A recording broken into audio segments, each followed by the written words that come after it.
Hey guys, welcome to our channel. In today's video, we'll learn how to fix Wi-Fi not showing in Windows 11 or 10 or in settings. So if you're having issues of your Wi-Fi settings not showing up onto your device, then maybe you could just go ahead and try to refresh it for you. So the steps in refreshing this are pretty simple. So you'll just need to head here onto the search bar and try to search for the control panel of your device. So click onto this one and then right after, it should pop up onto your screen. So you should be able to see the network and internet for that. So you'll just have to simply click onto that one and then click onto internet option.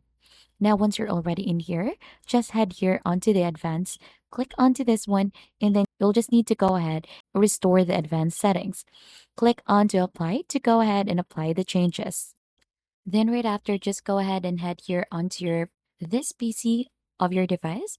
Right click onto that one and then click on to show more option and then click on to manage. Now here, it will go ahead and pop up another screen. Then you'll just have to open this services and application.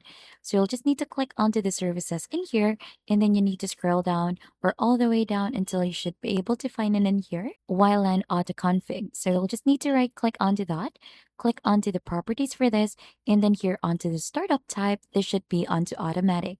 You'll just need to go ahead and apply the settings onto your device, click onto OK for that one. Then right after, you could go ahead and restart your device and try to check if it is working already. Or you could just simply refresh the device that you have.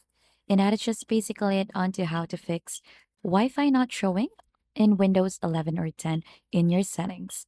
And if you think this tutorial has been helpful, don't forget to hit the like, subscribe, and we'll see you on to our next video.